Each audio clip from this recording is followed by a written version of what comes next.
Break के बाद आपका दोबारा खैर मकदम है। आइए बढ़ते हैं आगे और देखते हैं अहम नेशनल न्यूज़। सुप्रीम कोर्ट ने आखिरकार मोदी सरकार के तीनों एग्रीकल्चरल लॉज पर रोक लगा दी है। किसानों के आंदोलन के 49वें दिन किसान आंदोलन और मोदी सरकार के कवानीन को लेकर सुप्रीम कोर्ट में सुनवाई हुई। तवील बहस के बाद आखिरकार सुप्रीम कोर्ट ने मोदी हुकूमत के नए कवानीन पर फिलहाल रोक लगा दी है। CJI ने कहा कि ये रोक गैर मुअय्यना मुद्दत के लिए है। कोर्ट ने किसानों की परेशानियों और हुकूमत के साथ मसले को सुलझाने के लिए 4 मेंबर्स वाली कमेटी भी तश्कील दी है। कमेटी को लेकर सुप्रीम कोर्ट ने साफ किया है कि ये कमेटी हमारे लिए होगी। इस मसले से जुड़े लोग कमेटी के सामने पेश होंगे। कोई हुक्म नहीं देगा, ना ही ये किसी को सजा देगी। ये सिर्फ हमें रिपोर्ट सौंपेगी। हमें ज़रूरी क़वानीन की हैसियत की फ़िक्र है। साथ ही किसान आंदोलन से मुतासिर लोगों की ज़िंदगी और जायदाद की भी फ़िक्र हम करते हैं। हम अपनी हदूद में रहकर मसले को सुलझाने की कोशिश कर रहे हैं। शिवसेना ने अपनी पुरानी दोस्त सियासी पार्टी BJP से सवाल किया कि क्या मुल्क में बर्ड फ्लू की वबा फैलने के पीछे भी कोई पाकिस्तानी, खालिस्तानी या नक्सलाइट तंजीमों का हाथ है। सेना के तर्जुमान अखबार सामना में लिखे गए एडिटोरियल में महाराष्ट्र की हुक्मरान जमात में शामिल शिवसेना ने BJP कायदीन के किसान बिलों के खिलाफ जारी किसान आंदोलन पर कहा कि BJP ने इल्ज़ाम लगाया था कि पाकिस्तानियों, खालिस्तानियों, चीनियों, नक्सलियों के किसानों के एहतजाज को हिमायत हासिल है और पर्दे के पीछे यही मुल्क दुश्मन ताकतें उनको उकसा रही हैं। तो अब मुल्क भर की कई रियासतों में बर्ड फ्लू बीमारी फैल रही है। इसको लेकर भी क्या BJP कहेगी कि मुल्क में बर्ड फ्लू फैलने में भी कोई पाकिस्तानी, खालिस्तानी या नक्सलियों का हाथ है। वेस्ट बंगाल की CM ममता बनर्जी ने एक बार फिर बांग्लादेश से आए रेफ्यूजी कम्युनिटी, जिन्हें मतवा समाज कहते हैं, उन्हें हिंदुस्तानी शहरी करार देते हुए कहा है कि मतवा हिंदुस्तानी शहरी पहले से ही हैं, इसलिए उन्हें शहरियत तरमीमी एक्ट यानी CAA की कोई ज़रूरत नहीं है। साथ ही वज़ीर आला ममता बनर्जी ने इस बात को भी दोहराया कि बंगाल में NRC और NPR को नाफिज नहीं होने दिया जाएगा। लोकसभा इलेक्शन में मतवा समाज के मुंह मोड़ लेने की वजह से कई सीटों पर नुकसान का सामना करने वाली तृणमूल कांग्रेस एक बार फिर मतवा समाज को लुभाने की कोशिश कर रही है। तकरीबन 100 असेंबली हल्के में मतवा समाज का असर है। उत्तर प्रदेश के आने वाले दिनों में होने वाले म्यूनसिपल इलेक्शन में मजलिस इत्तेहादुल मुस्लिमीन ने हिस्सा लेने का ऐलान किया है। इसी के साथ ही मजलिस के सदर और हैदराबाद रुकन पार्लियामेंट असदुद्दीन ओवैसी आज उत्तर प्रदेश के शहर वाराणसी के लाल बहादुर शास्त्री एयरपोर्ट पहुंचे। उत्तर प्रदेश में MIM की एंट्री के ऐलान के बाद जब असदुद्दीन ओवैसी एयरपोर्ट से बाहर निकले तो वहां हजारों लोगों ने उनका शानदार इस्तकबाल किया।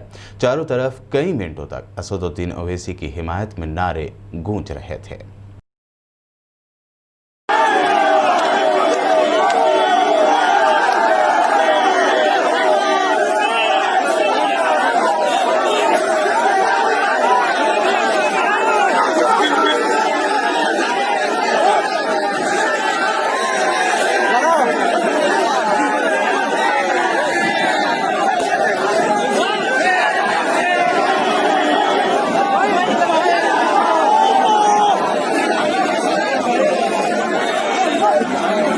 गांधी जी के कातिल नथुराम गोडसे को हीरो करार देने वाली और माइनॉरिटीज़ की सख्त मुखालिफ कट्टर हिंदुत्ववादी तंजीम हिंदू महासभा की जानिब से फिर एक बार मुस्लिम मुखालिफ बयानात का सिलसिला शुरू हुआ है। हिंदुत्ववादी लीडर महामंडलेश्वर आनंद स्वरूप गिरी महाराज ने एक बार फिर मुस्लिम समाज के खिलाफ मुतनाज़ बयान देते हुए इस्लाम को खुलकर निशाना बनाया और मुसलमानों की घर वापसी के लिए मुसलमानों का समाजी और इक़्तिसादी यानी सोशल और इकोनॉमिकल बाइकाट करने की हिंदुओं से अपील की। आनंद स्वरूप ने कहा कि मुसलमानों की मजहब तब्दीली के लिए हिंदुओं को मुसलमानों का माशी बाइकाट करने के साथ नमाज और कुरान छोड़ने के लिए भी उन पर दबाव बनाना चाहिए। उन्होंने ईसाई और इस्लाम मजहब को हिंदू राष्ट्र बनाने के लिए खतरा बताया। आनंद स्वरूप महाराज ने दावा किया कि आइंदा 4 साल में भारत हिंदू राष्ट्र बन जाएगा और इसके साथ ही हिंदुओं को धर्म युद्ध के लिए तैयार रहना चाहिए। आनंद महाराज ने आगे कहा कि हिंदुओं को 1 करोड़ सैनिकों की ज़रूरत है जिनके पास हथियार होने चाहिए। साथ ही उन्होंने हिंदुओं से अपील की कि वो अपने घरों में हथियार रखें। एक घर में जब सैनिक रहेगा, घर में हथियार रखिए, तलवार रखिए, बंदूक रखिए, लाठी रखिए, डंडे रखिए। जब ये नहीं रखेंगे तो आपकी रक्षा करने कोई दिल्ली से आने वाला नहीं है मेरठ की। उनको, चूंकि वो विधर्मी है, उनको स्वधर्म में लाना है। स्वधर्म में मैं बार बार कहता हूं, मुसलमान भटका हुआ आत्मा है। जब उसके हाथों से कुरान हटा दी जाएगी, मस्जिदों में जाना वो बंद कर देगा। मेरे पास ऐसे 1 लाख मुसलमानों की फौज है जो नमाज नहीं पढ़ते हैं, जो कुरान नहीं पढ़ते हैं, जो इस्लाम को नहीं मानते, मंदिर जाते हैं। यदि तुम मुझसे जुड़े रहना चाहते हो तो सबसे पहले तुमको कुरान छोड़ना होगा, तुमको नमाज छोड़ना होगा। आप ही यह शुरुआत करिए कि तुम मुसलमान हो तो सबसे पहले तुम कुरान छोड़ो, यदि मुझे संगत रखना है तो। आप कल देखिए, आप तय करिए कि मुझे किसी मुसलमान के दुकान से कोई सामान मैं नहीं खरीदूंगा, चलेगा। आप उनका आर्थिक बहिष्कार करिए, सामाजिक बहिष्कार करिए, राजनीतिक बहिष्कार करिए, सब इस्लाम छोड़ छोड़ के हिंदू धर्म में आएंगे। और जो बचा गुजर रहेगा 4 साल बाद जब हिंदू राष्ट्र बनेगा, तो हिंदू राष्ट्र में रहने वाला व्यक्ति केवल अधिकार, मतदान का अधिकार केवल हिंदुओं को होगा। आप कल देखिए अधिकार देख करके, जिस दिन हिंदुओं को सिर्फ वोट का अधिकार होगा, मुसलमानों ईसाइयों को नहीं होगा, उसी दिन यह सब पैजामा छोड़ छोड़ करके पैंट पहन लेंगे। शहर हैदराबाद को एक और एजाज़ हासिल हुआ है। सीसीटीवी के जरिए लोगों की सिक्योरिटी को लेकर निगरानी करने के मामले में हैदराबाद ने लंदन, बीजिंग और न्यूयॉर्क जैसे दुनिया के कई बड़े और अहम शहरों को पीछे कर दिया है। इस मामले में हैदराबाद को दूसरा नंबर मिल गया है। The top surveillance citizen world wide ने एक सर्वे किया है, जिसे साउथ एशिया जर्नल में पब्लिश भी किया गया है। बता दें कि हैदराबाद में हर स्क्वायर किलोमीटर पर 480 सीसीटीवी और हर 1000 लोगों पर 30 यानी 30 सीसीटीवी तैनात हैं। ये तादाद चेन्नई के बाद दूसरे नंबर पर है, जिसे दुनिया के सबसे ज़्यादा सर्वे वाले शहर के तौर पर चुना गया है। तमिलनाडु की राजधानी चेन्नई में 657 सीसीटीवी हर स्क्वायर किलोमीटर पर और 25 सीसीटीवी 1000 लोगों पर है।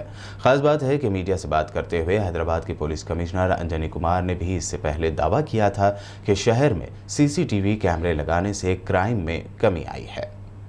मध्य प्रदेश के मरीना में जहरीली शराब पीने से 10 लोगों की मौत हो गई है, वहीं 2 दर्जन से ज़्यादा लोग बीमार हैं। इस वाक़े से आसपास के इलाके में हंगामा मच गया है। इत्तला के बाद मौके पर पहुंची मुकामी थाना पुलिस ने बीमार लोगों को मुकामी अस्पताल में दाखिल कराया। तमाम लाशों को पोस्टमार्टम के लिए भेज दिया है। जानकारी के मुताबिक मामला बाग चीनी थाना इलाके में वाक़ 2 गाँवों में जहरीली शराब से 10 लोगों की मौत हो गई। और अब आखिर में हेडलाइंस पर एक और नजर। ट्रंप की अभी खत्म नहीं हुई मुसीबतें, जल्द ही कई इल्जामात के तहत की जाएगी कानूनी कार्रवाई। अमेरिकी कांग्रेस की स्पीकर नैन्सी पेलोसी ने भी कहा, इसी हफ्ते ट्रंप के खिलाफ कार्रवाई की होगी शुरुआत।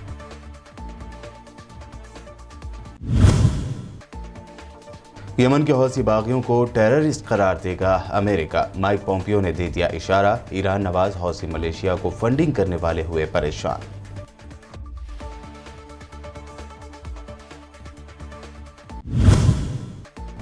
खत्म हुआ इंतजार, कोविशील्ड की पहली खेप पहुंची राजधानी दिल्ली। सीरम इंस्टीट्यूट्स ने कई शहरों के लिए भेजी वैक्सीन। 16 जनवरी से शुरू होगा दुनिया का सबसे बड़ा वैक्सीनेशन कैंपेन।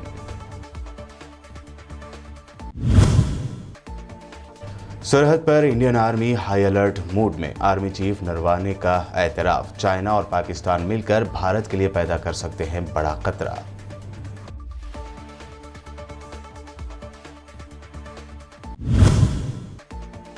सुप्रीम कोर्ट ने आखिरकार मोदी सरकार के तीनों एग्रीकल्चरल लॉज पर लगा दी रोक। मोदी सरकार और किसानों के दरमियान मसले को सुलझाने के लिए बनाई 4 मेंबर वाली कमेटी।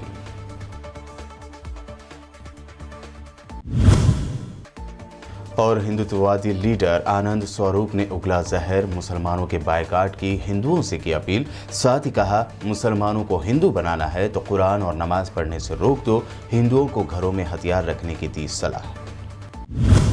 वर्ल्ड न्यूज़ में ये थी अब तक की अहम नेशनल और इंटरनेशनल न्यूज़। यूट्यूब पर हमारे चैनल को सब्सक्राइब जरूर करें। मजीद अपडेट्स के लिए बने रहिए हमारे साथ और देखते रहिए BBN चैनल।